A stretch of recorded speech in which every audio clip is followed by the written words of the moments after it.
You talked about some of these claims Russia has made, including that NATO has promised not to expand. And in that list of demands they put out, one of the things, that was one of the issues in there, and both the U.S. and NATO have said that's a non-starter. Given that list of demands and that they've been declared non-starters, is there a concern that the talks next week are Russia's building up of a pretext for, if and when they fail, using them as justification to go ahead and invade? I think that's certainly part of the playbook. It's to put out a list of absolutely non-starter demands, and then to claim that the other side is not engaging, and then to use that as somehow justification for aggressive action. But the fact of the matter is, Russia knows well what is a non-starter. But there are also areas, there are also subjects, there are also issues where we can engage, we can have dialogue, we can see if we can improve everyone's overall security. Secretary General Stoltenberg mentioned some of them just today in the press conference that followed the session of the NATO foreign ministers. Arms control, where we have successfully engaged with Russia, including by extending New START at the beginning of this administration.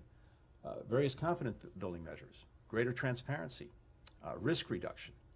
These are all areas where, if Russia has legitimate concerns, we're fully prepared to listen, to engage, and to see if we can make progress. Just as it's vital that Russia hear our concerns, those of our European allies and partners, based on the threats that it is posing to peace and security, and act on them.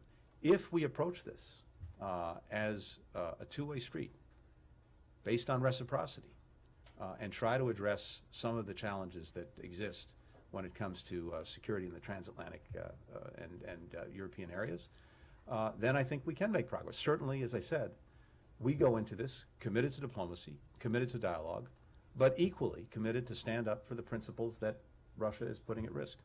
And the massive consequences that you've been foreshadowing if Russia doesn't reverse course, they're political, they're economic, but they're not military. Well, we've talked about this, in recent weeks, and not only us, the G7, the European Union, NATO, have all made clear that there would be massive consequences for further Russian aggression against Ukraine. We've talked about financial and economic measures. Certainly, NATO's defensive posture will have to strengthen even further. Assistance to Ukraine to defend itself will continue.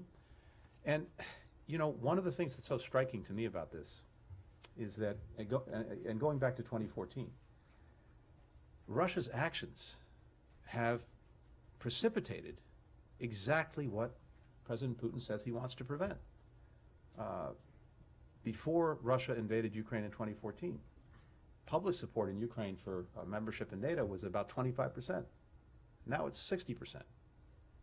NATO, after the invasion, as I noted, had to reinforce its eastern flank and have greater capacity there to defend against the possibility of Russian aggression.